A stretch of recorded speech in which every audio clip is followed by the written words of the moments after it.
if we want to, hey, buddy, how's it going? Uh, Hold the phone.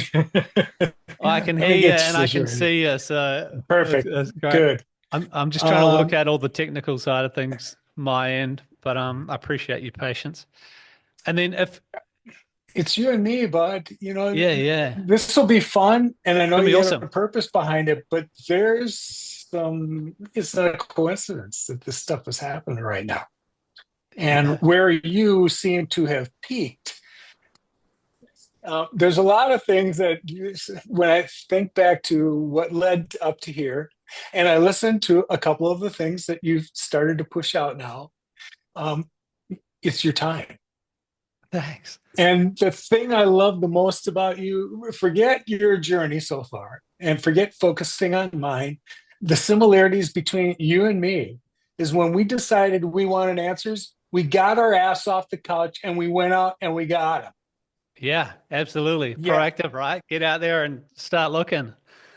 Didn't listen to anybody. We got our own answers. Hey, just before we get stuck into all this good stuff, can I just ask you a couple of technical questions? So, Sure. are you recording your end as well?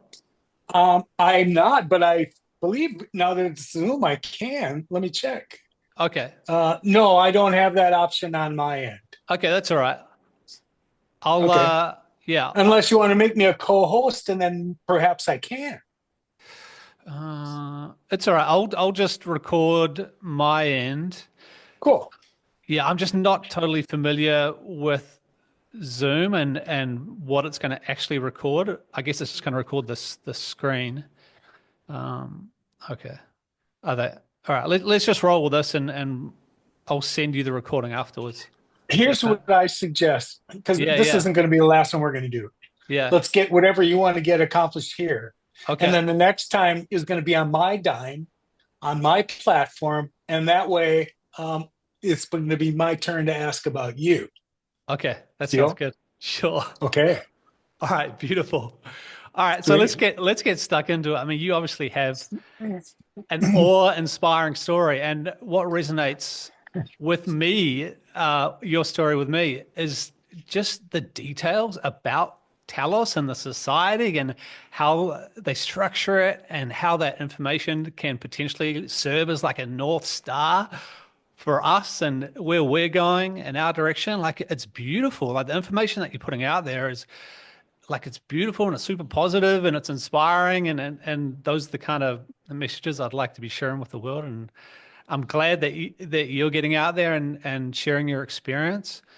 Yeah, it's a beautiful thing. I think for people watching that aren't familiar, I think we just need to actually go through like your physical experience and just kind of let people Are know.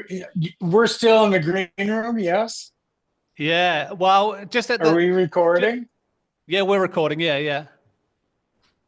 Okay. That's all I needed to know. I'm sorry. That's all right. Yeah.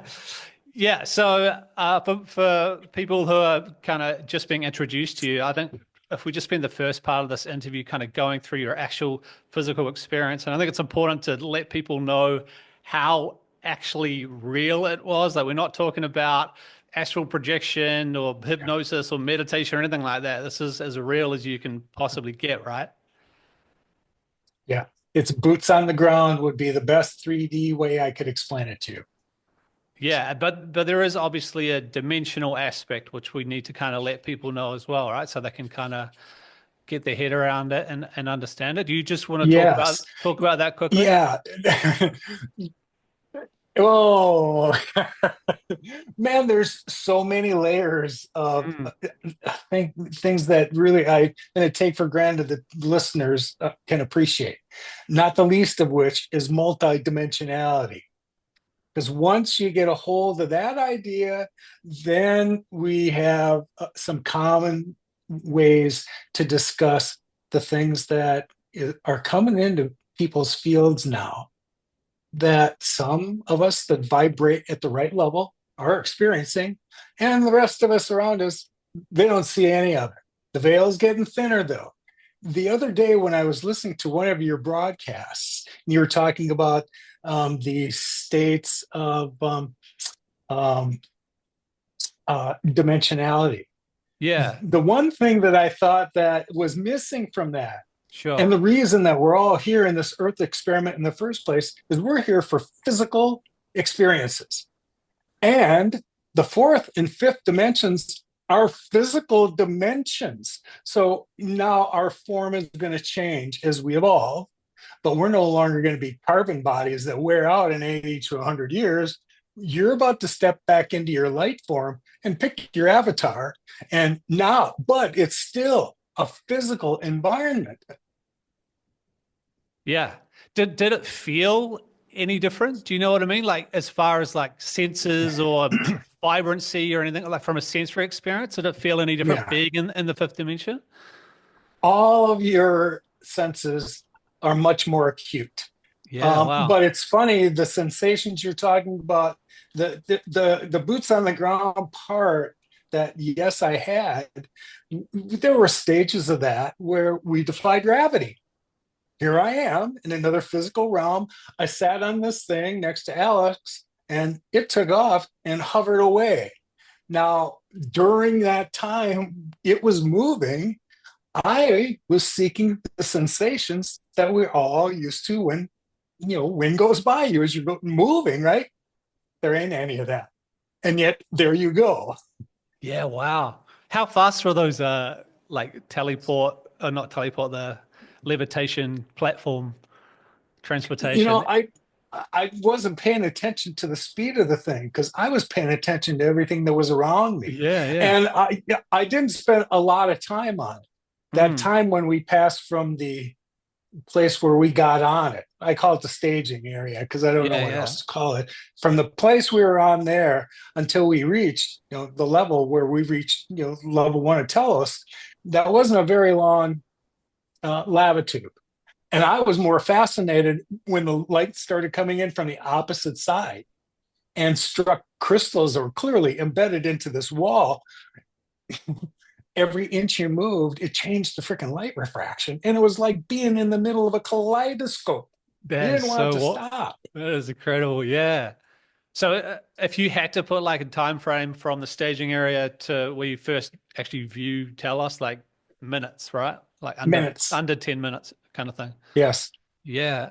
And when you first encountered Alex, like what were your feelings? Like was your adrenaline going? Was your heart just pumping? Like it must have been so intense, right?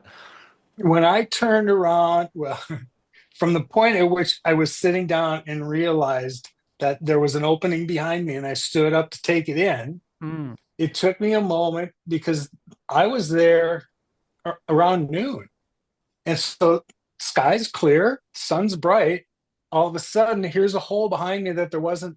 So it took me a moment for my eyes to adjust into the darkness of this lava tube. And once it did, that's when I thought I saw a form mm. down there a little bit. As soon as that wherewithal came into my head, that's when somebody said, would you care to see Telos? Yeah, And wow. that is, yes, my friend, when the adrenaline kicks in a little bit. But Yeah. I didn't come this far. And I got past my fear. I wasn't afraid of anything. Mm. In the end, and it's only been recently when I really logged over the period of time I was at Shasta, not necessarily just the time I was at Telos, but I believe I got there and I was called there and my vibration was pretty high. Mm. But no doubt, over the 4 weeks I was there out in the forest, every day my vibration was getting tweaked a little bit higher every day I was there. So by the time at the end of the month, I was going to be invited into Telos, I was vibrating at the proper level. Yeah, That's how I kind of came to understand it. I think there's something important people need to know about, like the feeling being in Shasta too, right? Like when I was there, the nature just seemed to be thriving, unlike anywhere else I'd Yes. ever experienced anywhere on Earth, and it was just, yeah, you could feel it in every bone of your body. Just yeah, how much the nature was thriving there, and so I It's all encompassing, absolutely positively. And the Yeah. longer you're there, the more you're just in a groove. You don't want to leave. Yeah. Yeah. I'm excited to get back there. So let's just explore the journey you went on. I'd love to just ask a few random kind of details that I haven't heard in any of your other interviews. First, Absolutely. first random question. Did Alex or any of the other beings have like an accent at all? Do you know what I mean? Like, or They did they? sound, it's funny you say that because I know where you're from. And if Yeah. you were to characterize the voice inflection I heard, it was Australian or English or something Was it like really? that. Yeah. Wow. Absolutely. Okay. Yeah, it wasn't a distinctive kind of, all right, this, it sounded like they came from this country. It was kind of like a mix, I guess, huh? Yes. Yeah, wow. Amazing. And the actual, like you described kind of going into a cave, but essentially it's like a portal, right? If you're going into another dimension. Again, it was going to take me a long time to. I had been drawn to Shasta's areas, unbeknownst to me, to discover energetic places. And Mm, really, the first couple of days that I was hiking, that was what I was not, I didn't know I was seeking it, but I found it. yeah. Every day I went out, I would find some area, and all of a sudden, the hair on your arms would raise, and you just felt that nature thing you were describing. Here is what it feels like when it enters your physicality. And you don't want to go anywhere else because, wow, if this is what symbiosis with nature feels like, sign me up for this and don't let me go.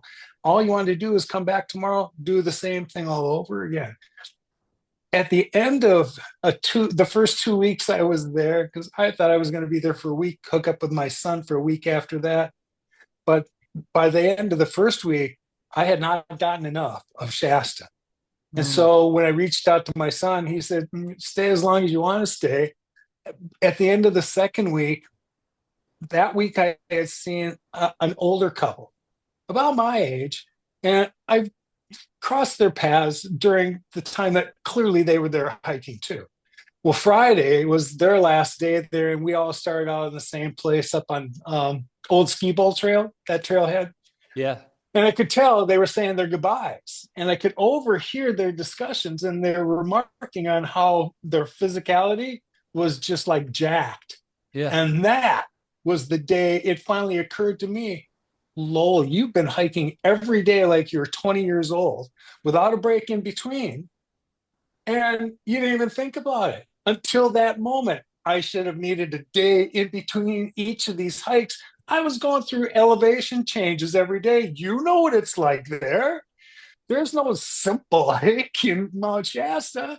Yeah. I kept doing it repeatedly. By the day they mentioned it, that's when, holy cow, there is a palpability to the physical part you touch when your boots on the ground there in Shasta. You feel it. Mm. I don't know how else to explain it to you. You just need to go and get it for yourself.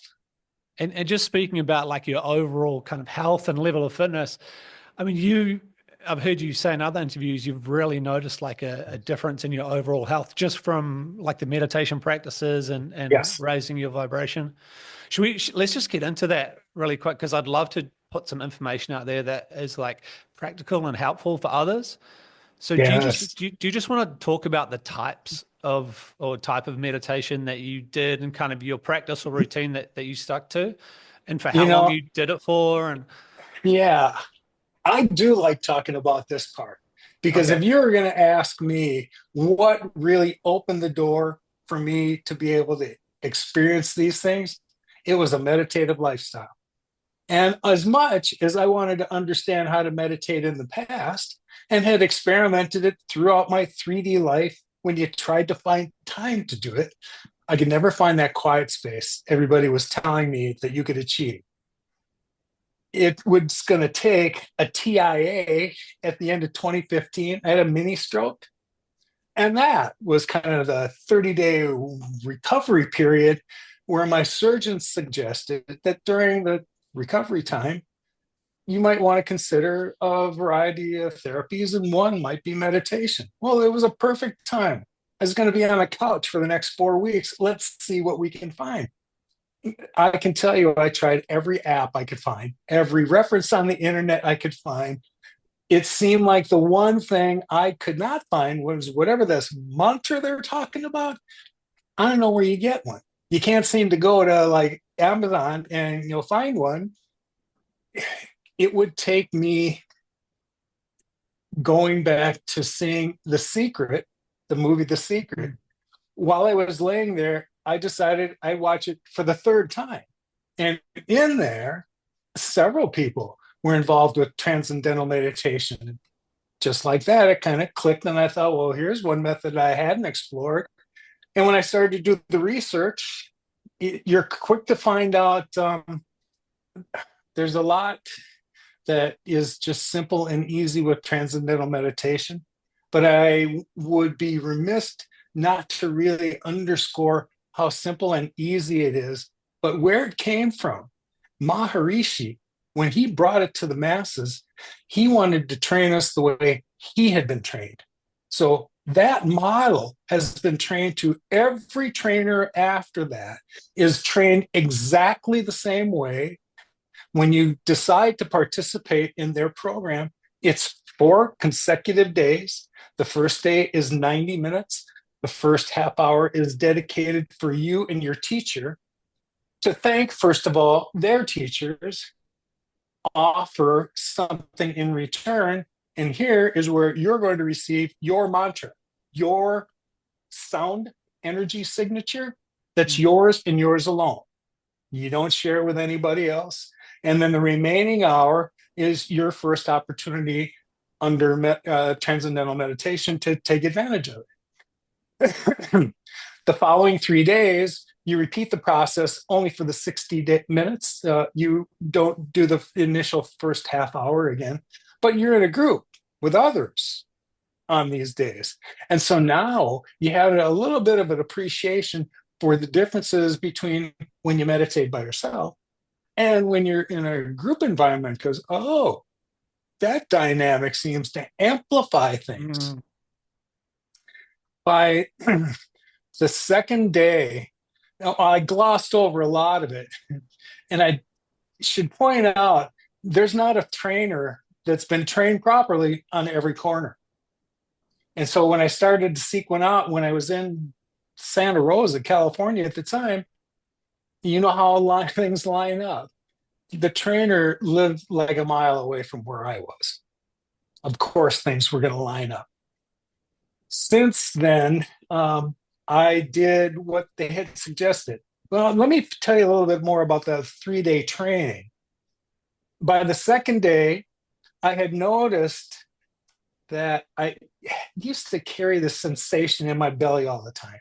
And having been in hospitality, I just assumed it was indigestion. It would flare up, sometimes come, sometimes go. It was always there. And well, when I got to the third day and somehow energetically took an assessment of myself, whatever that wasn't there anymore. It would take me about another week to realize that's a stress ball that you just carried with you all the time. Sometimes it would flare up, sometimes it would just sit there, but it was always there.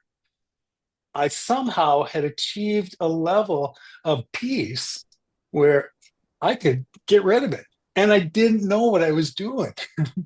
So wow. By the 4th day, I feel so good about this in my head. And even my trainer said, I can see you teaching others how to do this. It was my thought and my goal that I was going to go to Thailand because there's a 5-month period where thereafter you satisfy your other requirements, where you go in September and when you get back in March, you are a certified trainer and you're ready to go. That's what I thought I was going to do. If it did these wonderful things for me, everyone should know about it. Now, that's just how I felt at the beginning. If you want to talk about the physical stuff that manifested like 3 to 4 months after that, somehow I started to just let myself go to what I would crave. And the universe kind of changed the things I was eating. But by the time I had left Baton Rouge, Louisiana, I was weighing like 213. Now I'm 6 foot, so that's not obese, but I was a little heavier than I liked. My ideal weight is somewhere closer to 180. Anyway, Mm. somehow it without an intent that I thought I needed to diet or I needed to eat differently or that I needed more exercise, none of that came into play. And yet, by a 6 month period afterwards, I dropped 35 pounds. Right now, I hover Wow. around 183 and just stay there. What But can I just I quickly had a ask? I What had a kind of, history of high blood pressure yeah. and joint issues gone. Wow. What kind of food did you notice you were naturally gravitating towards? Was it Less less meats pro? for sure, less heavy stuff. Yeah, yeah, If I had proteins, it was chickens and fish, but yeah, much more fresh veggies, fresh fruit. yeah. And where I lived in California, that was available a lot of the time. Just less processed everything, right? Yes. Yeah, it's just such Less a junk. yeah, it's just such a common kind of story that you hear from so many people that have actually managed to make some significant changes health-wise, right? I'm actually drawing a lot of parallels between what you were just saying then and a lot of work that Joe Dispenza does. Yes. Have you read any of his books or you Well, watched a I lot of know his? Joe because Oh, I okay. was first introduced to him during the secret. And so, Yeah, during the process, you reach out and see, what's behind the faces of the people that you've come across. And he yeah, was one of them. Not everybody resonates with me. And as you know, once you get into this community, there's a little bit of snake oil here. sure. Yeah, And you'll figure it out once you get here. And your discernment skills are going to be honed to a fine degree here, and that's part of the process. But Joe is one of those guys that just resonated. He gets yeah. it. And so when you listen to him, it's so genuine and authentic, you can't really shut it out. The reason that I bring him up is because I heard one of Sam's channeling sessions where he actually channeled the past lives of Joe Dispenza. And what came up, which I found fascinating, was like a healer back in, I can't remember if it was Lemuria or Atlantis, one of the two. Like that was one of his past lives. I was wondering if you have explored your past lives and if there's any connection to Lemuria and Oh, yeah. yeah, It wasn't Lemuria that I started out on. You would have thought that that would have been the first place I had because everyone knows that I've been to Telos now. When I got to go there, I knew nothing about Telos.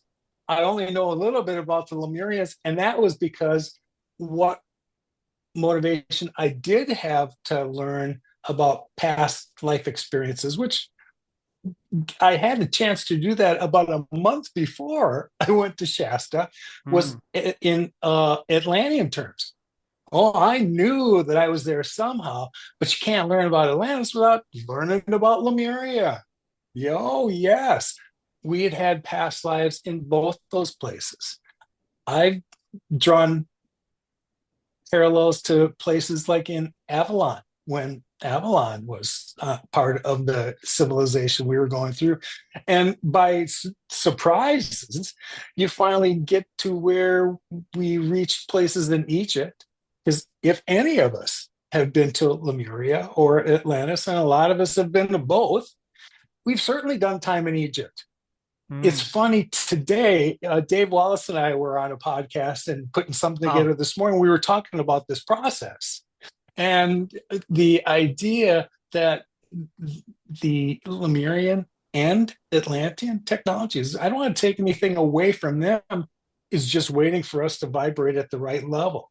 yeah. And remember at the point when uh, the gods that did occupy Egypt, when Toth went, took it all the Atlantic technology, improved what they had there, and then handed it off to the pharaohs. Here's the end of the higher intelligence influence, and handed over to the human pharaohs. Mm.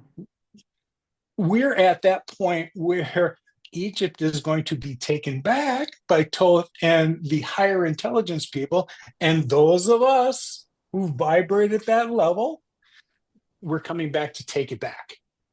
Because look what Yeah. happened when we gave it to humanity. Yeah, and You that's kind of something squandered your opportunity.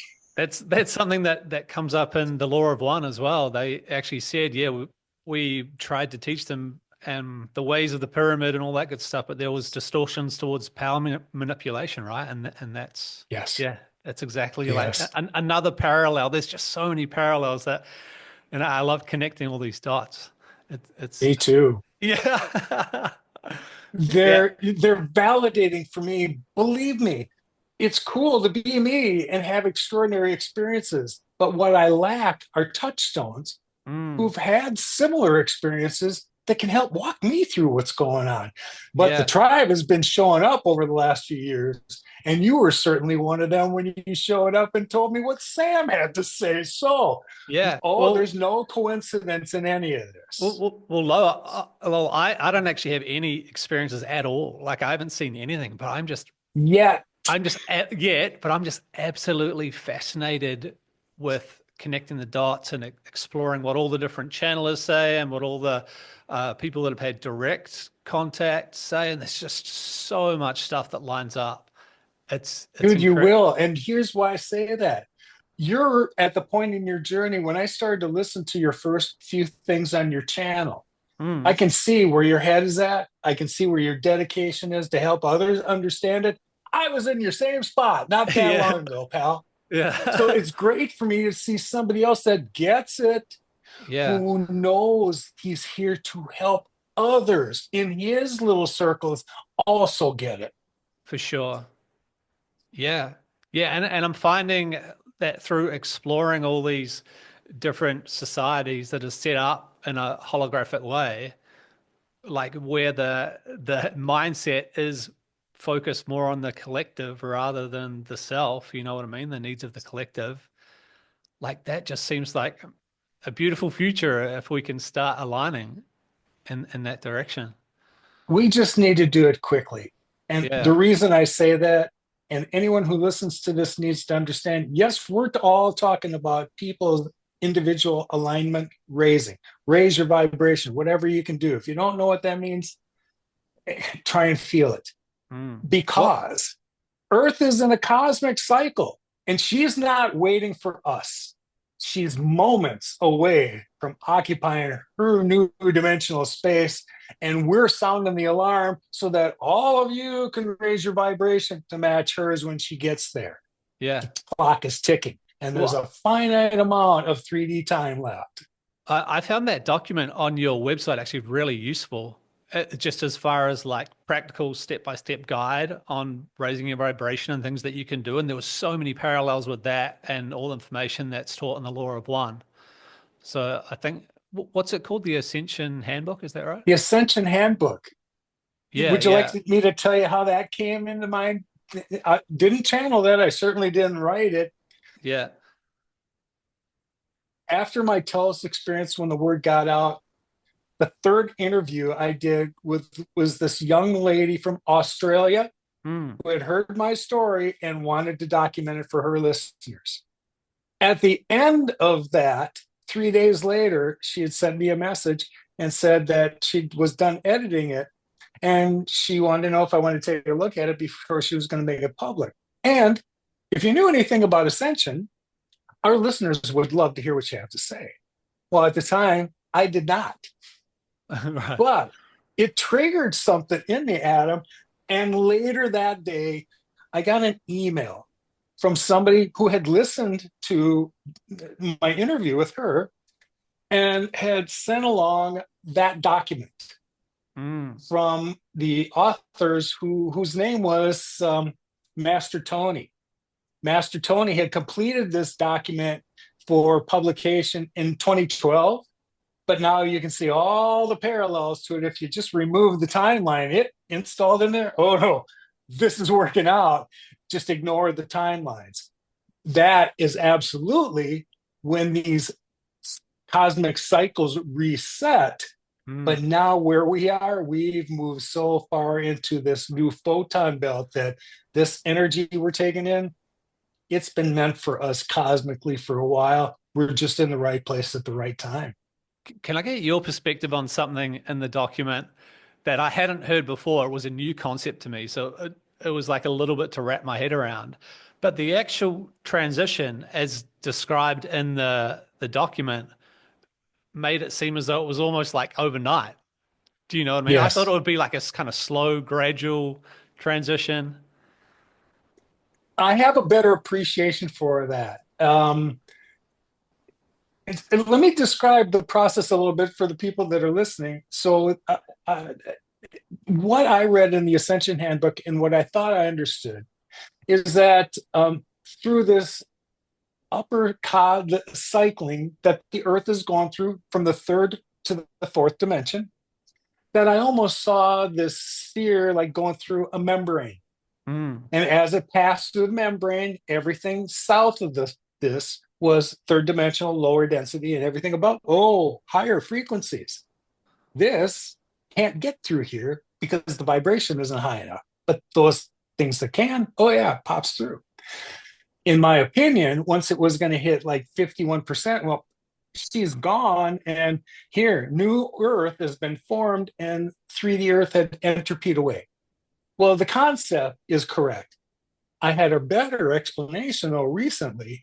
First of all, by a 6-year-old, and then by a girl who had done this beautifully in a YouTube video that I'd seen.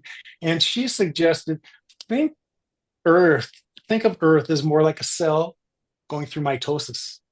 And in that process, she splits into two. So yeah. this timeline, fifth dimensional. This one, third dimensional. Entropying away, raising its vibration. You get to choose. Now, even according to the golden tie information after the Ascension Handbook, there is a 15-day window when this phenomenon begins. Mm. So even the unaware, at the last minute, there's an opportunity for you to choose. As a human being, a sovereign being with free will, I get to choose whether I want to ascend or whether I don't. I have another question about like what we're actually visually and physically going to experience in the fifth dimension. Do you think our solar system and other planets will look different, like completely different? Yes, Yes. yes. Because You'll I've, get to see them differently, and you'll be yeah, traveling through them. Our bodies, these carbon bodies, are not meant to be in space. No matter what suits you put on at NASA, we're not meant to be there. But your next form is very much meant to be there. yeah. Because I follow this channel called Cosmic Agency. There, it's direct contact with the Palladians, but like written contact via the internet. And it's a lady in Finland who's done it for years. But their perspective was that Venus is like a tropical planet. In the fifth dimension, it's like a tropical planet with a population of humans on it. And it was just like, obviously one of the kind of wildest things I've ever heard as far as trying to wrap your head around a concept. But based on your experience, like nothing's really, too far off the realm. What's your take on that? Well, I, Absolutely, not just possible, probable. probable, Think yeah. about it. The people that I've interacted with that have had Venusian contact, you think that where do you think they return? They go back to Venus. Yeah. We really have to let go of what we think is in our 3D minds and what we think we believe in order to start to experience extraordinary things beyond this little box. And that's the only way you're going to begin to appreciate the idea of multidimensionality. Yeah. I have been and have one foot squarely in the fourth dimension all the time, but I can't even tell you what that is until you raise your vibration and you get to see it like I do. That's when the stories I'm reporting on that are so extraordinary, I'm not the only one outfitted and wired to be able to experience this. And the things we're trying to bring out is every human being isn't wired any differently than you or I, Adam. Yeah. Yeah. I'm really enjoying this chat. I've just noticed I've got like a little timer pop up in my Zoom window. Are you all right if we just take a short break? I'll just figure it Of out because course. it's saying I've only got like 5 minutes left. Sure. I think I just need to upgrade the software. Sorry, I obviously wasn't ready for to switch to Zoom last minute. So I'll just quickly do that Sure. I can jump back on. How are you for Okay. time for timing wise? I'm got it. I'm all yours until we tired of talking with one another tonight. Okay, well, yeah. Yeah, I'm obviously really enjoying this chat. So yeah, I'll just quickly save this and then yeah, figure out what I need. I think I just need to upgrade it and then I'll jump back on. I'll send you probably an Send me update. another link Yeah, and okay. we'll move on. Okay. Okay, Cool. beautiful. All right. Thanks, mate. Sorry about this.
There is a palpability to the somehow at Telos when Avalon, but it triggered something in me, Adam.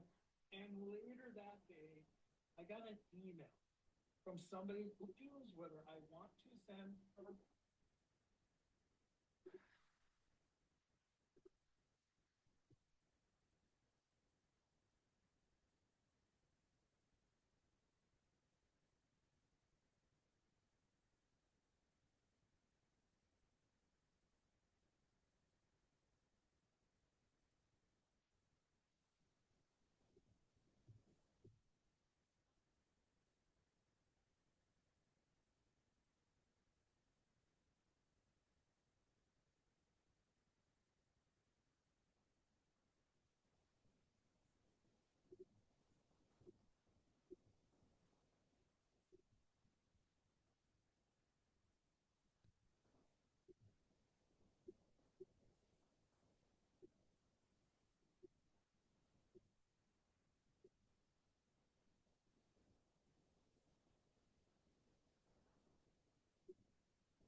All right, we're back.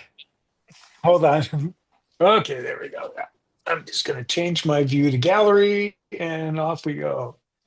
All right. So I I think I'm only limited to I tried to sign in and now I've been blocked out of my Zoom account. Not ideal. So I think I'm only limited to like 40 minutes at a time. I think let's just try and keep going.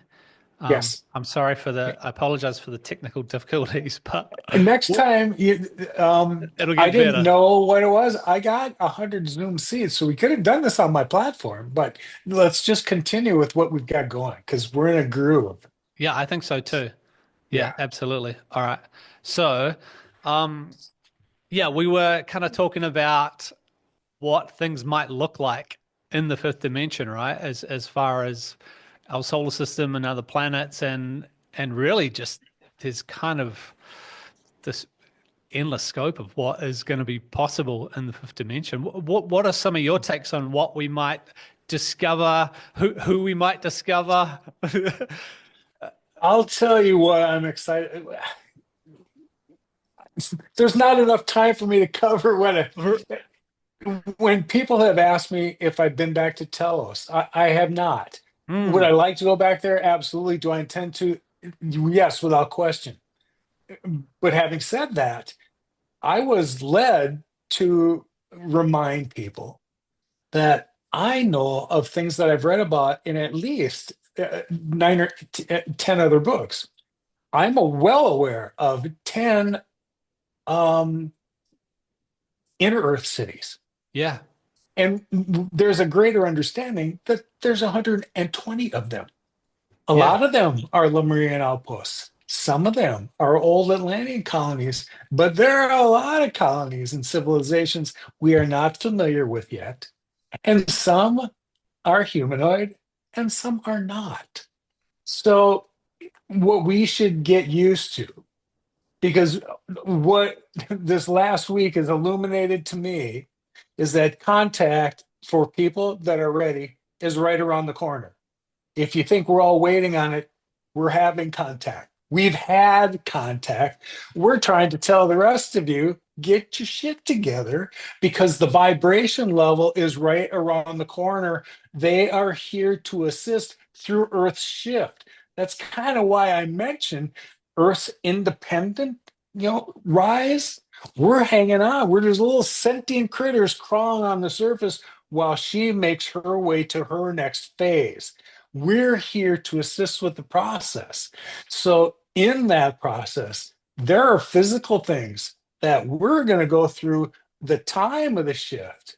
We've had cellular implants, if you want to think about it that way, that allow us to hold greater light because we're receiving different light than we had been before, and we can understand higher frequencies because we're going to start being communicated with through vibration. They're not going to speak to us in our language anymore.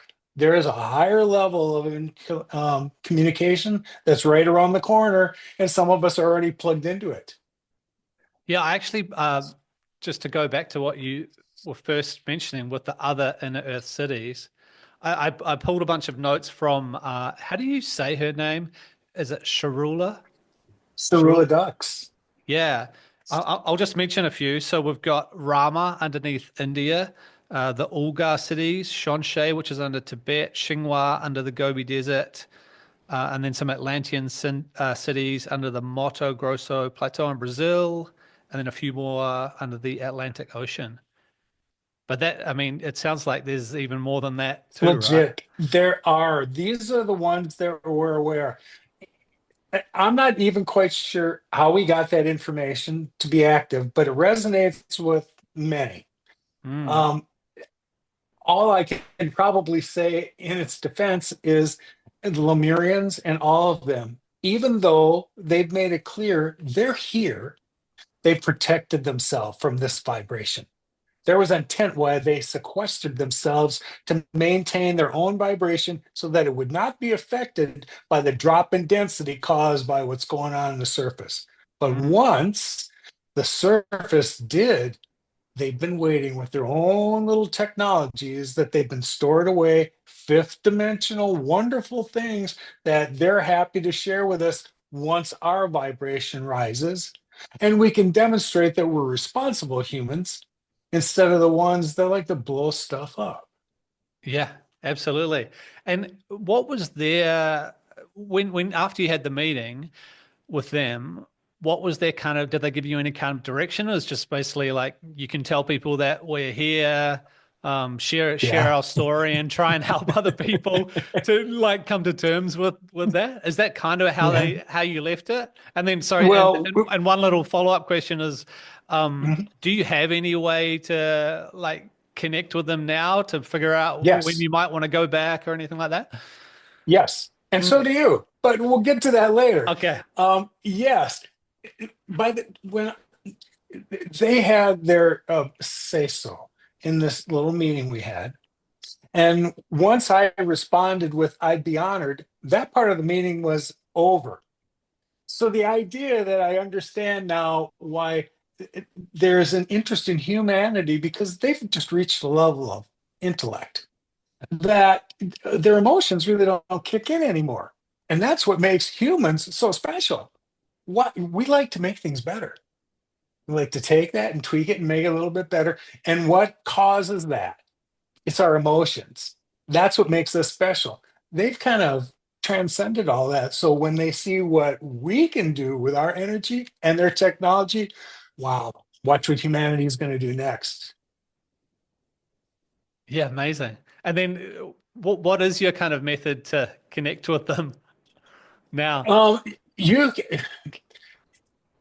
I asked for bilocation back. When I asked for some of my gifts, if I was going to remain here, I wanted my empathic skills back, and I didn't really know what I was asking for. What I thought I was asking for is I envied friends who could hold a crystal and tell me from its energy what they were feeling. That's what I wanted. What you get though, in reality, is if you can sense that, that means that you're going to sense anything that you can apply your intent in that to. So that means anything that you have an attachment to, it's easy to kind of wander down their timeline. My first experience with that is going to be listening to somebody that I had met recently, had an interaction with the Venusians, and had a demeanor of just love. That's all you felt around Paul. The first day I had been around him, listening to his story, he was in an interview, and I was sitting on the other side of the room, kind of in a meditative state, listening. And when he got to the point where he described where he and his brother used to be in a rock band when they were younger, and they were electrocuted on stage during a performance, that just charges you. Man, I was already connected to the guy because he's just got a demeanor. You love him. And he had me sucked in with his story until I believe that my guide sent me to listen to that story first and teach me boundaries.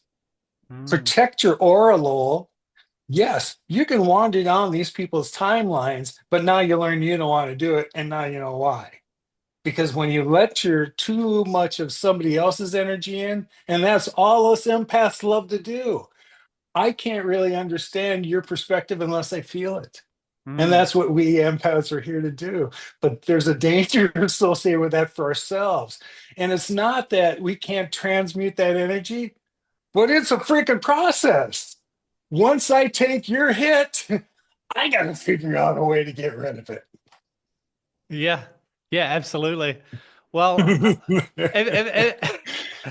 if you do decide to venture down into Telos again, I have a proposal that potentially we do the world's first podcast with an interdimensional being in the council. Perhaps sit down with Adama or anyone else, and Well, you know, we'll see. The only problem I see is clearly when my phone got in their zone, it was dead. My iPhone went yeah, dead when I went in there, so they were going to control what I could and could not record. Now, having said that, look at all the phenomena that's been recorded recently, Adam. It mm, proves to me anyone that's holding an iPhone has the technology in their hands to capture this special dimensional stuff that weren't seeing any other way. yeah. I mean, it's just a matter of time, right, before we start getting like first-hand perspectives from different beings, and it's really going to kind of catapult our shift in our transformation. I'm sure Right. there's stuff that exists somewhere that we just haven't seen yet, but yeah, That's right. it's When you're ready, we'll get you there. This is just first phase with me and you. I'll show you some of the stuff that people have sent me in my archives, and it's current. I'm not talking about something that was recorded in 2014. No, no, it was recorded like October 23rd. oh wow, okay, Yes, amazing, pal. It's current. amazing. Hey, is Mhm. it right if we go through just a few of the kind of details of Telos and the society? I think like some of the aspects of that could be Yes. really Ask your questions away. This is really an easier format for me because you're already kind of familiar with where I'd gone, and yeah, I don't yeah. feel like I'm just repeating the story. And I don't want to not say that. I don't want to treat my experience in Telos like, I told it so many times you can go listen to it somewhere else because I know what that means to people who've been triggered by Lemurians and Telos. I Mm. totally get it. Hold on just a second. Yeah, sure. Well, there was like a few of the So, details in the Sharula videos, like I haven't heard you yes. talk about before. And I'm more kind of focused on the elements of society that we can learn from and be like, oh, actually, like we can apply some of this stuff right now, to improve our lives. So maybe Yes. if we just kind of go through some of that stuff, I've got some notes here, but um, yeah, so they talk about the transportation. So they talk about like an actual, like full-on maglev trains that link all the cities together, Yep. right? That Yep. yeah. Did you kind of Th- see? Did you see any of those when you Those did were you the actually? tube I went through was cut in the way that Sharula explains it's cut. Yeah. They have some device that um, somehow metaphysically moves through rock and melts it and freezes it, for lack of a better word, simultaneously. Mm, But in this process, when it's transmuting this rock around it, it's turning it into a different material so yeah. that not only is it firm and waterproof, it's also flexible. So in the event that later on, when this is carrying things that move through it, and think of it now as a high-speed train that doesn't make contact with anything. Oh, this electromagnetic energy is what propels this thing through it, and it never touches the sides or the bottom or the top. It just sails through here. But let's say Earth had some shifting. It didn't matter. This thing is flexible enough to move if the Earth shifts, which it has been now through these earthquakes. The tunnels stay intact. And so the ability for you to take these things at allegedly 3,000 miles an hour and get from here to there through the planet in Mm, ways that we can't understand because we think that's underground. Yes, it is, but underground in there is a different dimension with different laws of physics that have to do with the way that these tubes work that just make it possible for us to get, say, from Shasta to Sedona in like 3 minutes. the future is just going to be incredible, right? Yes. But there's an aspect to this that I like to focus my attention on now. When I think about places on the planet, I tend to want to see them from an off-planet perspective. Show me what Mm. that looks like from up here. And why I want to see it from that perspective now really gets my attention. Yeah, absolutely. Did they give you any details on the kind of actual mechanics of the levitation platforms or did they mention anything to do with crystals or anything like that? It is crystal related, Yeah. absolutely positively. But there's a way, and here at some point we're going to get Dave Wallace involved because Oh, I'd he love to can chat to Dave. explain. Yeah. Oh, you will. I've been He can loving his explain videos. Yeah. the the nature between the particles of time, light, gravity, and sound. Now, if you understand what binds those four things together, this is what creates your reality. If you also understand what binds them together, you can influence any one of those. You want to influence time? You can. Want to influence space? You can. You have the ability to do that. Um, that's how we manifest. We're kind of stuck here in the third dimension and we're just practicing, and there's always a delay. We're going to move into a space, no delay. Yeah. Yeah. I mean, all the research that I've done on that kind of technology, it all kind of points back to crystals, but there's also an association with sacred geometry and shaping the crystals in a certain way. It has to do with the Merkaba shape and the pyramids. It's all kind of connected. That Thinks crystals hold vibrations, don't yeah, they? yeah. Vibrations, vibration, vibration. Yeah, so the stuff that I found was sand-sized Merkaba quartz crystals, organized in a toroid shape, but they're all charged with a frequency, like an individual unique frequency, which makes Yes. a lot of sense to me. Did they mention anything about the central pyramid structure and the purpose, the use?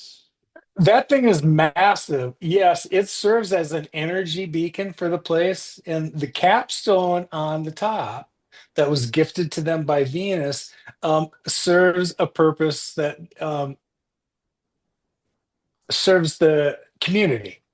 Yeah, It changes color depending on the day and the hue that's affecting it. You heard Sharula talk about it, I did. but I'm neglecting to talk about the pyramid itself. It's big enough to hold 10,000. It's huge. And everything around it in the city, all of this is just circular in fashion. It's just crystal. It's just amazing. That is the only anomaly in it that doesn't look like that. It kind of looks like, to me, it would be like white ivory, but clearly it's not that. We're getting back to the point where we're going to run into some materials that we are not familiar with. And how they were built, we won't understand until we understand how we get to manifest matter out of light. Mm. In my opinion, the way that the pyramids were built was that divine help that came here understood sacred geometry. And for example, when they went to the king's chamber, they lined that up with light matter they brought from another planet and put it up there using sacred geometry in exactly the place to put what's going to end up being 750 tons of this stone. And then there's going to be another one and another one and another one. Perfectly placed, right? Once it was in place, that's when it became matter. Basalt, granite, all hard forms of that light product brought from somewhere else. Because let's face it, where did all the material for all those pyramids come from again? Think we got that out of local materials? A lot of that was brought from elsewhere. And they were all meant to be electromagnetic transmitters. They're not pyramids meant to bury pharaohs. Oh no, they were all meant to have purpose and they're energetically connected to the grid. Yeah, yeah. Global zero energy point device, essentially, right? All Yes, the sources that I look into, that's kind of what it says. It, you got it. but super interesting about what you said about the changing color of the capstone. I've got some notes here which people might find quite interesting because one of the most kind of fascinating things that I found about that particular part of the knowledge was that they do different things on the different days because the energy is more in alignment. And I've got something here. So blue ray is most prominent. They engage in sensitive negotiations. Yellow ray, mostly studying or building intellect. Pink ray, artistic endeavors. Fascinating, right? You know, we never think of things that way, although we're beginning to get a greater appreciation about what's to happen in the future. Mm, And we're not going to speak this way when we communicate with others. It seems like there's four medium: there color, sound, vibration, and the fourth piece of it, um, symbols. We're mm. not going to talk to one another anymore. We're going back to the way we used to do things. Remember when hieroglyphics were left behind and everybody knew what those symbols meant? When you overlaid them, that meant something else, but we're going back to that. Our words have gotten us into way too much trouble in this third density. So we're going back to the way that our higher selves have been communicating forever. And once we just get the intent to do that, you find your tribe showing up, you start communicating with them and understanding what we're going to talk about before the actual conversation takes place. Dave and I, for the last year, it's remarkable. It's just funny now. When I think about calling him, boom, Dave calls me like clockwork. And I'm not the only one. So, all these tribe members that are kind of vibrating at this level, man, once they kind of like tag up, everybody kind of feels the same way. We feel when solar stuff is hitting the planet, you just kind of feel it before you have to be reported. But the telepathic communication, it's a thing. Yeah, that's what Bashar talks about. His society, how they operate, is just full synchronicity. Yeah. Everyone is so aligned. And I've also heard about telepathy being more about data dumps rather than, like speaking in word for word in your mind. It's more of like a whole kind of data collection. Boom, there you go. Well put. Yes. In the first stages of this connection I had, it was suggested that I'd be receiving downloads overnight. And Mm. I did. I didn't know what any of that meant, but you just described that better than anything. When we get to more advanced stages of these discussions and we talk about the nature of how we might receive that information, oh, we're going to go back and lean on Dave instructing us on continuous light pulse frequencies and continuous light pulse transmissions. Mm. Every time we reach up and ask for one of those things to blink at us or respond in some way, they're sending us packages of information. And what we don't understand when we see the blink, that is a long string of light encoded stuff that's being downloaded to you because you're ready to get it. Now, are you going to understand all that right away? The first ones are translators to help you understand the stuff they're going to be sending you. You get your translation key in place. So think of being in the matrix. Here's your first program. It's the one that helps you understand all the other programs you're going to get. After that, you start getting downloads. And in my case, when they started to come in, there's a familiarity with new information coming in, but it almost takes me 3 days to understand what it is and unpack it. So over the last 4 years, this has been the process. And recently, there's an acceleration in that process. And not just with me, I find it hard to keep up with what I received recently that I'm coming into terms with. I barely have time to get that in while there's more stuff coming. And again, I'm not the only one. We should probably mention Dave's and direct people towards Dave's videos and your chats with him as well, right?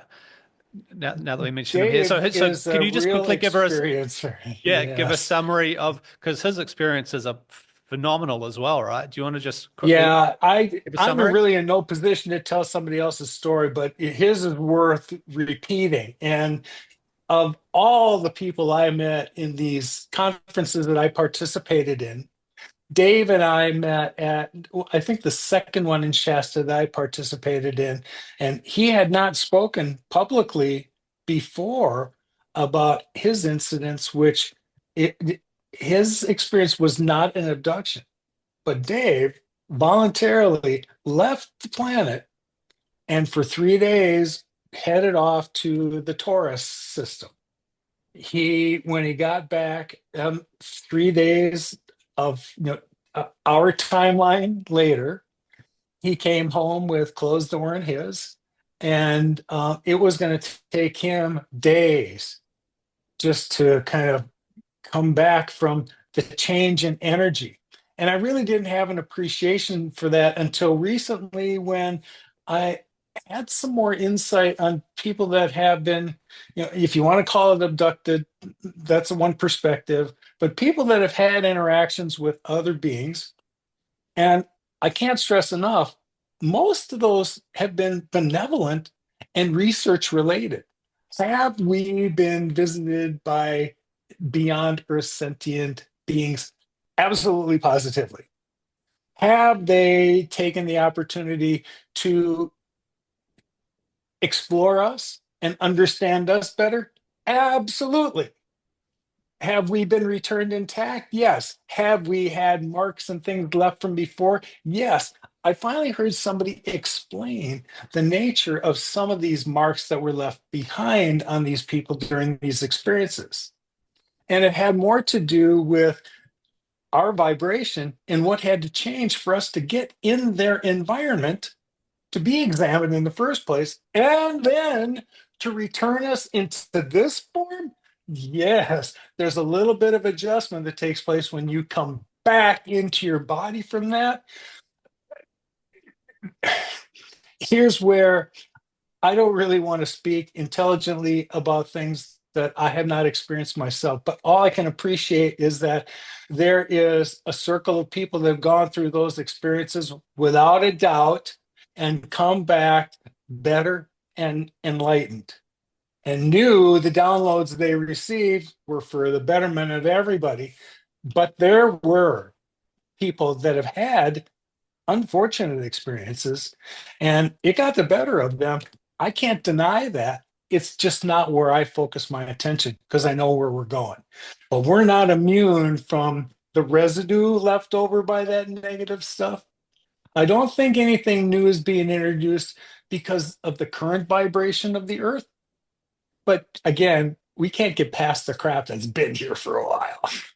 I think that's something really important that we should I should get your kind of perspective on, and how we can potentially guide people who start looking into all this information, right?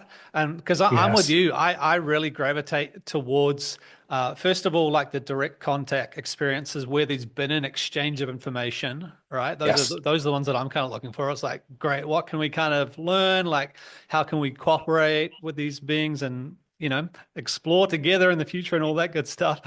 But yeah, like anyone who starts looking into all these topics is eventually going to come across a bunch of fear related stuff. Like, do you have Mhm. any advice? Like, just be aware of it, but just keep looking for the stuff that resonates with you. I don't know. What do you think? When I decided to do podcasts, because 2 years ago I said I never wanted to be a talking head and I was never going to do this. And that's when the universe laughed and said, yeah, watch this. Now, it was about the same time as Dave Wallace and I were getting better acquainted. And so for us to share our experiences there to begin with, well, that was easy for us to do. We weren't going to be the host and bring on guests. No, let's just talk about what we do. And we're on a Zoom platform. You're all live. You want to ask us a question? Here's the spot to do it. Take your shot. So over the last 2 years, we've got an archive of at least once or twice a week. We just kind of left it open to people who had the same things going on and know where to talk about it. Did we care whether we were going to get tens of thousands of people? We did not. We cared about getting the right ones who were looking for the next place they could come and express their opinions and experiences in places that they weren't going to be ridiculed. They didn't have to risk that here. No, no, your experience might be crazy, but listen to ours. Yeah. And so just on so Dave actually received like a ton of information, right? It was like was he communicating telepathically or verbally? Do you know? I can't I remember that think there was detail a from. combination of it in his case. When I finally got a chance to, really wouldn't be until almost a year later that I Mm, would really get a chance to hear Dave's story. And it was because I think I was heading somewhere to Phoenix, and I had a 3-day window where I had some time to spend with Dave at his place. So he's got this wonderful garden next to his pie shop. For 3 days, we sat out there and he told me his story. So the very first moment, first moment, morning, he came out of the pie shop and had an armful of these foam boards, artist foam boards, probably 12 by 18. Each one of them had a different illustration of something that had happened. Amazing. Just to show us what had happened. The illustrations were incredible. And then he had journal entries and some light language that he had written on top of all that. The day was full of stuff. When we got back the next morning, he had another armful of stuff that he had illustrated. I was blown away by all of the stuff he'd gone through and the illustrations. And if you liked physics in that part at all, especially advanced physics, he had formulas he had written in that I can appreciate and understand. but I don't understand. Yeah. Advanced things where programs for telemetry. Dave has downloads for programs that's going to help us navigate through space so that we won't fly through a planet or bounce off a star. No, no, it's already been preloaded in Dave's head.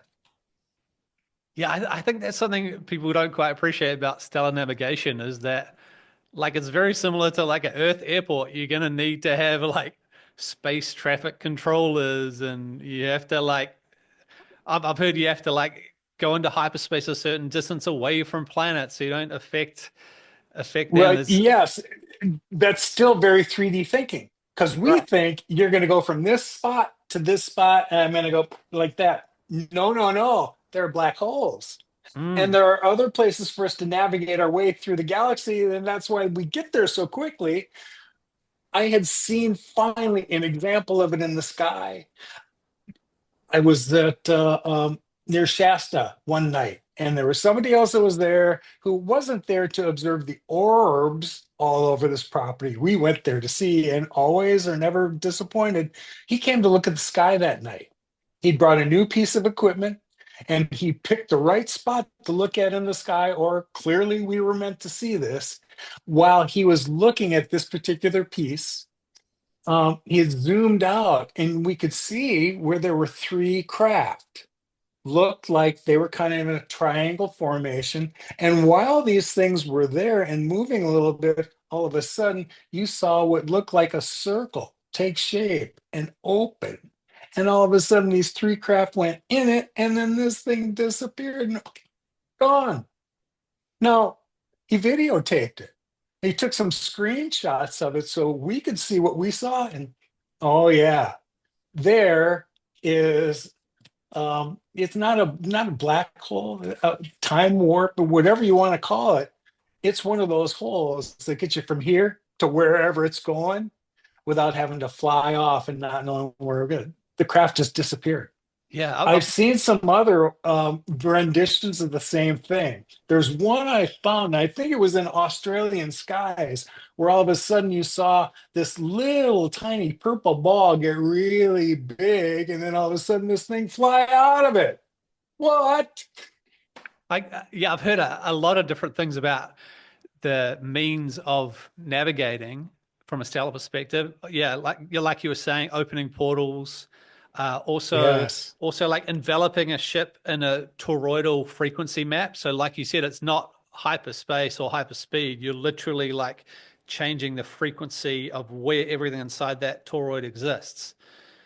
And so Yes. you're Good for you. matching the frequency of a new destination, basically, and you kind of program that into Correct. the computer. And then I've also heard that suns are potentially portals as well, suns and black holes.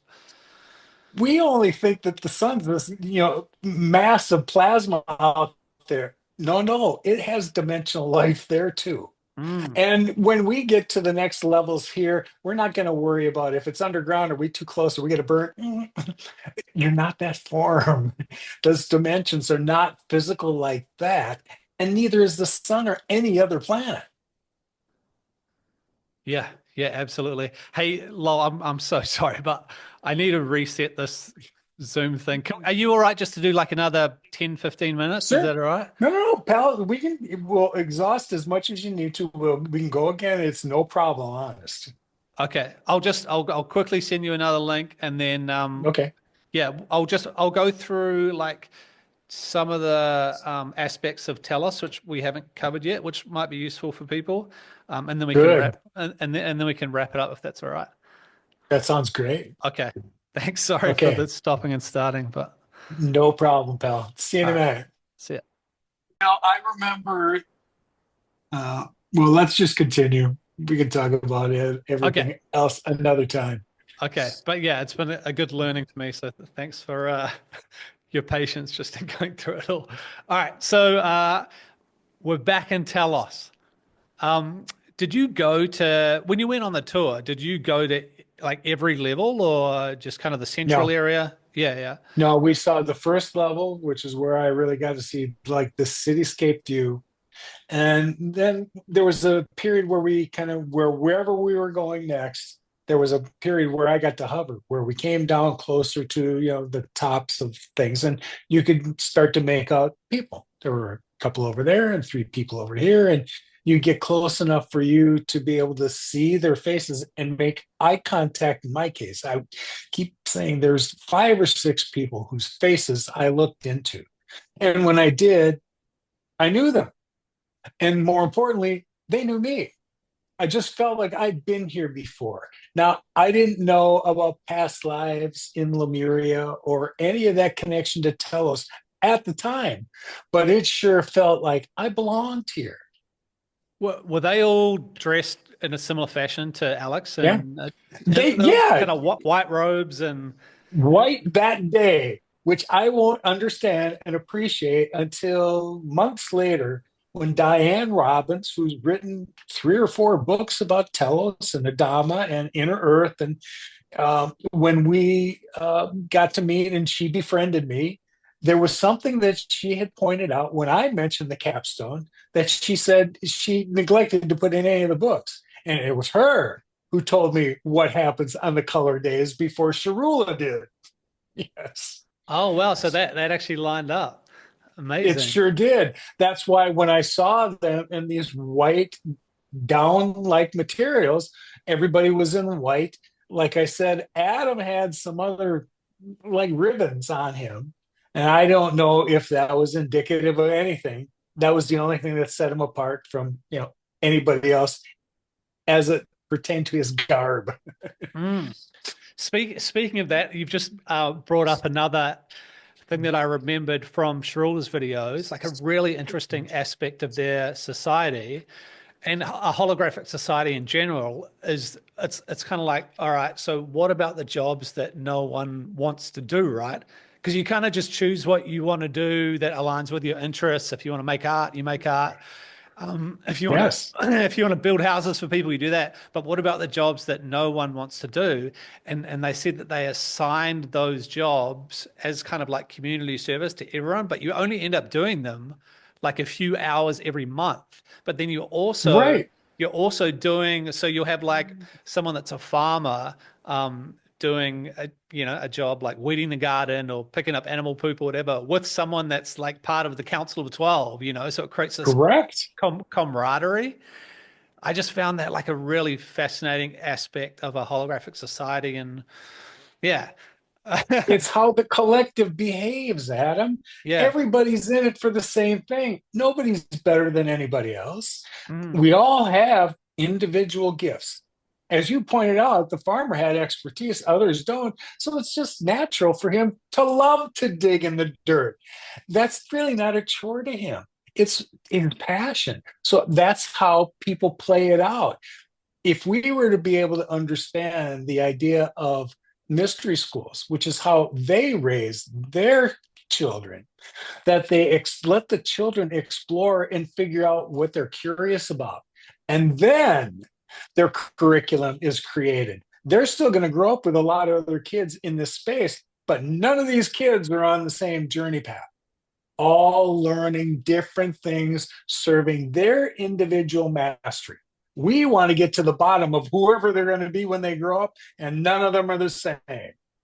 That's totally something that I can see happening with our education system. It's just getting a complete rehaul based on Yes. all this amazing new knowledge and guidance that we're getting. I'm just going to bring up some aspects of the education, which I found fascinating as well. Just give me one sec. Yeah, so it was like meditation gets taught at an early age, astral projection gets taught at an early age. Yeah, from 5, education begins at 3. From 5, they're taught astral projection.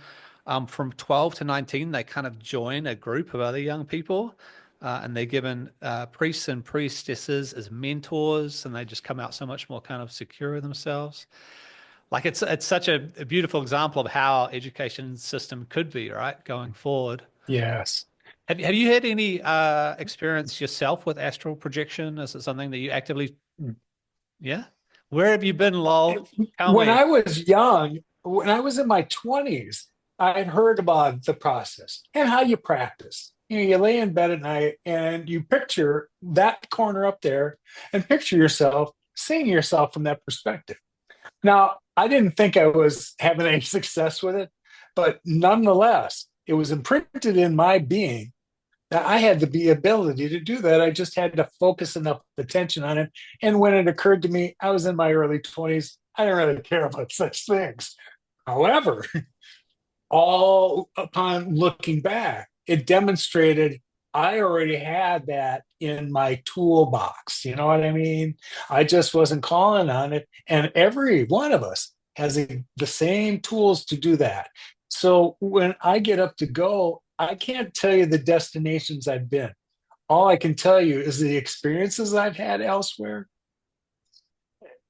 Sometimes now they play out in like this 3D, 4D overlap, and it happens when I'm driving. I love to drive. And so it's natural for me if I need to go across the country, I prefer to drive really. I know it'll take me longer than flying, but I can stop when I want to. And along those long drives on interstates and here, I've had stretches of drives where all of a sudden I know I'm somewhere else, somewhere I've been before, and that's what I see around me. And somewhere a few miles down the road, I will snap back to where I am. And the first few times, it freaks you out because you're driving while this is going on. That's something so fascinating because I've recently in the last few years, I have found driving long distances like one of the most enjoyable, meditative, therapeutic things. And I prefer to not listen to any music, just like the sounds of whatever's happening in the car and around. Yeah, Agreed. Yes. yeah, yeah. It's Don't just, you find yourself kind of all of a sudden that landscape looks like I'm not, this isn't here. If I'm going through Colorado, this doesn't look like Colorado, but I've been here. It looks like the Bonneville Salt Flats, and I'm not anywhere near there yet. So you figure it, but we have the ability to move through other experiences we've already had. mm, I will put this out there for people to hear to begin with right now. If you've never heard it before, you are not dreaming at night. You are wandering down your timelines, having experiences that they're logging away. Get used to the idea. Here are your first experiences multidimensionally. I learned that most of my downloads come at night. And so wake up, guys, pay attention to the things that are going on there because, yeah, there's experiences in there for you. one question I have, because I've been really interested in astral projection.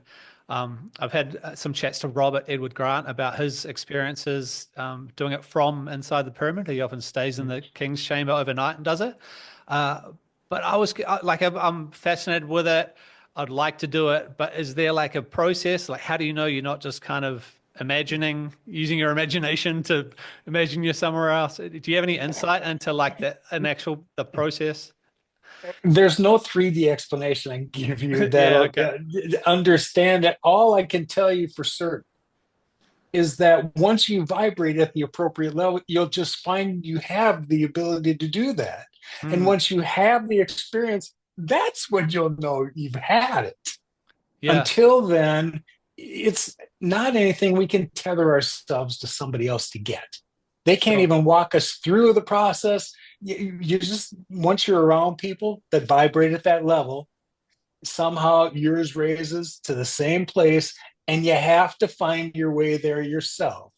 We love it when it happens around us, but none of the rest of us are in any control for anybody else to get there. Yeah, that makes sense. So it's kind of just all encompassing, like raising your vibration, and with that raising of your vibration, new skills will become apparent and new voyages and adventures, right? That's a good way to put it. You are not really learning anything new. It Mm. seems new to you right now, but believe me, what's happening is your DNA has cracked wide open and you're just unlocking experiences you had in the past. Yeah, tapping into those past lives. It's going to come in handy really soon. Did I ask you what your method was or what your source was to kind of learn about your past lives? The first one was I had come across somebody who knew Mickey Magic when Mickey Magic and I were connecting because I got interested in Honduras. Anyway, to answer your question, it's a young lady named At- Amira Atlantis. She's in Hawaii. I think this is the name I met her on social media with. She knew Mickey, and she had a connection to the mermaids, mermen, and that resonated like that to me too. That was where I thought my connection to the Atlanteans was because I had this vision of myself being, part of the mer. Oh, a lot of my uh, carnations back then was spent underwater, but I had the ability to shapeshift, not in the negative way you would think when you hear that word, but I could shapeshift so I could spend time on land. And what I was doing back then was serving Lemurians by teaching them and assisting them along their spiritual journeys as well. That's all that the council members do. They don't legislate anything. It's their job to help everybody continue along their spiritual evolution. Yeah, That's wow. why they're there. Yeah. Yes. Oh, I mean, to me, like amphibian and reptilian seem pretty close in their kind of structure and Yes. DNA wise. So that makes sense that that amphibians would be able to potentially change their form as well. Yeah. Yeah. Yeah, there's a lot of talk about like Sirius B as well, potentially being like or the Sirius system being kind of the home of amphibian type creatures. Do you spend much time like looking into different star systems and what beings might be like predominantly in different star systems or anything like that? Is that something that I interests you? have not, honestly. What's come across my field has just come across, by way of me researching something else. When I started to think about my own starseed, Pleiadian resonated from the get-go with me. Uh, However, there have been some other stars that just get my attention. And so I'm not saying that I probably didn't come from the Pleiades because it just feels like that's was true. But I've spent enough time on Rigel in the Orion system, on Taris, that blinking orange thing gets my attention all the freaking time. And then there's Sirius and Vega. It's like all of those places have resonance for me. Along the way, I will learn about the Solarians and who they were and what their role in all this is. Think of them as kind of another, like a galactic council from all of those star systems.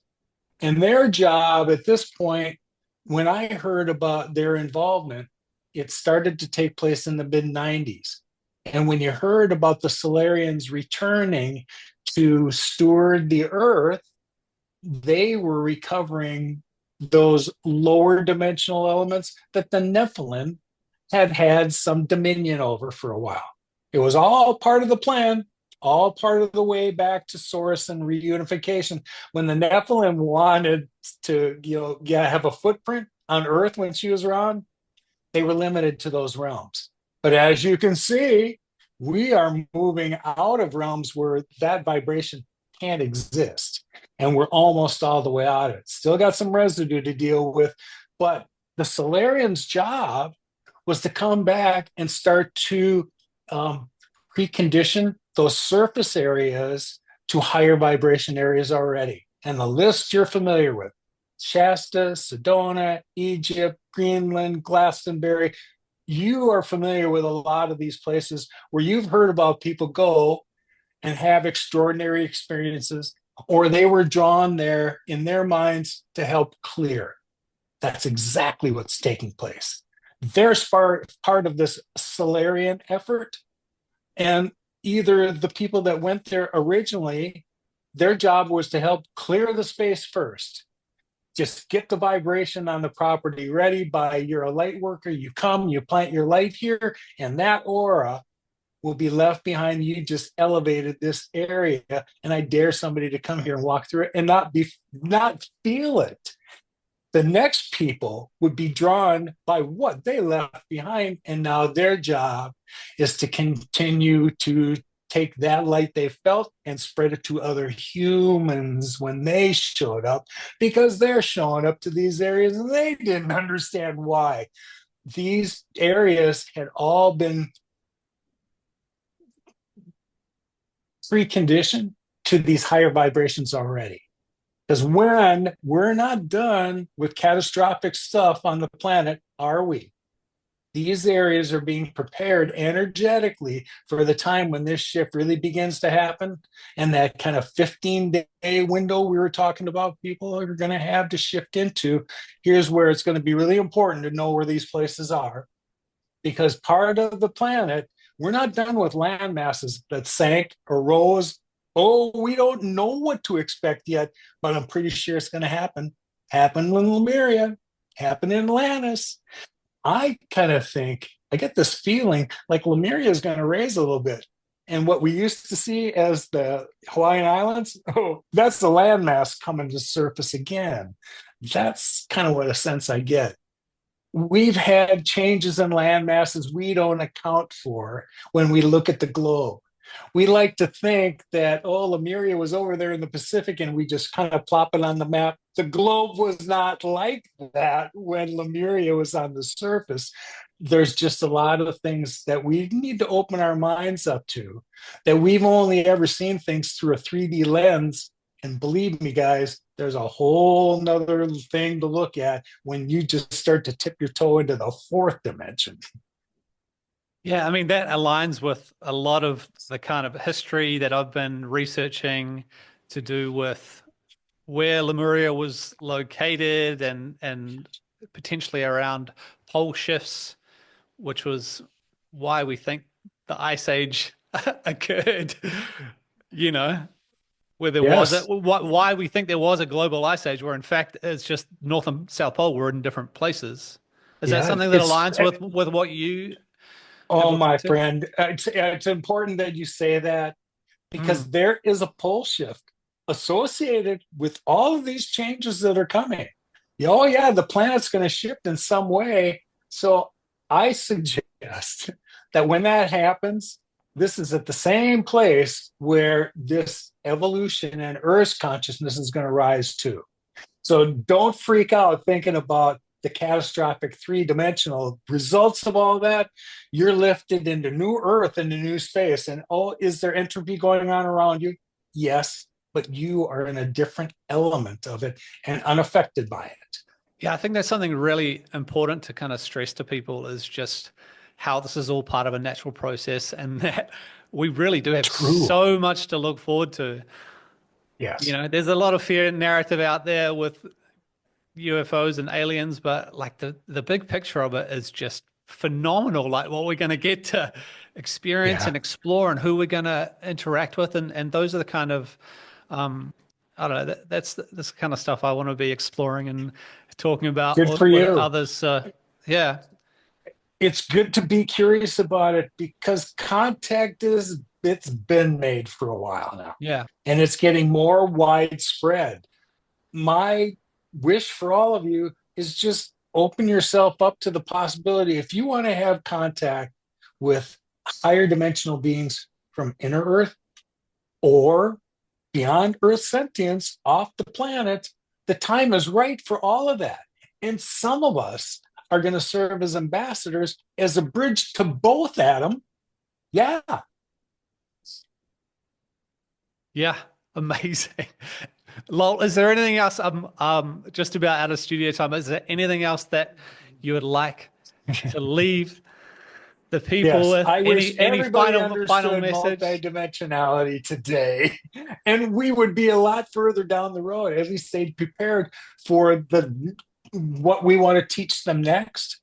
Yeah, well, I Just think your Ascension Handbook is a great place for people to go on your website. I think the Law of One is a great thing to read in order to yes, understand dimensionality. I'll just mention one last thing about the Law of One, which align with what you just said, was that it mentioned as you progress into the sixth density, that density doesn't actually accommodate the negative vibration. So negative beings have to switch correct, in order to correct. progress.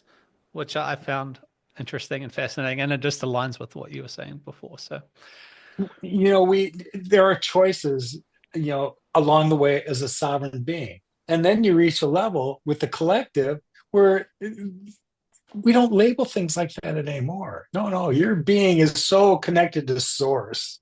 That's your constant frame of reference. yeah, And it's we just just kind had of, to lift ourselves out of these physical dimensions. Although the technology and wonderful things in fifth dimension is going to be staggering to see. Oh, wait till we get beyond that. Yes. yeah, yeah. It seems like a lot of the 3D terminology that we use as well to describe things will just won't even like be relevant. You know what I mean? It doesn't serve. It Yeah, doesn't translate. exactly. Lol, I could keep talking to you for hours, mate. This is just amazing, amazing stuff. Well, So we're going to I pick hope, this up again. yeah, I hope we get to do it again. Thank you so much for your time. Appreciate you. My pleasure. Thanks for inviting me, Adam. Awesome. Hey, can you just stay Okay. on just for 1 sec? Yes. Um, Mate, that was amazing. Yeah, I appreciate like your patience through all the stop starting, but I completely lose track of time talking to you just because I just It's my supposed to. brain's finding all these parallels with everything you're saying, and I'm just like, yeah, We can't rehearse any of this, Adam, yeah, until we get in these engagements. And there's always an exchange. Oh, there's something for me to get out of this, even though I might be the narrator in the story. Oh no, there's going to be something that happens in the exchange. that's cool that you You say are that. Yeah, supposed to pick up something from me that just triggered you to the levels you got triggered today yeah. because it all resonates. That's what the Ra says in the Law of One, like refers to teaching and learning as teach, learn, learn, teach, because Yeah, it's all one thing, right? right. Wow. I just have one last question. Is it possible if I use like some of the imagery that you've You can had use all of it. of Here's Telos? my position on it, Adam. Okay. I'm no artist, and all Okay. that stuff was designed divinely inspired through me. It's Okay. meant for someone else to use. So any piece of it you wish to use, you have my blessing. All right. Amazing. Lol, thank you so much. You're quite welcome, friend. Let's see. One last question before we leave. Are Yeah. you really in Bali? Yeah. Yeah, I Oh am. man, you're killing me. Yeah. Good Well, for you. today I had to like scooter through a rainstorm to get to the studio. So the reality of living in the tropics. But yeah, Yeah. yeah, I was out surfing yesterday, and yeah, come and visit, So how long lol. have you been Come there? hang out. I'd love to, buddy. Yeah, Don't rule that out. I come through here all the time, and stay for like a month or two at a time in between travels. Wow. Yeah, Okay. yeah, Well, I want to hear about your story and your travels because that's a whole other thing to me. And then we can cross-reference our metaphysical things, okay? absolutely. All Yeah, right. amazing. All right, lol. So great Okay. chatting Take to care, you. buddy. See Thanks, you mate. soon. See ya. Bye. Bye.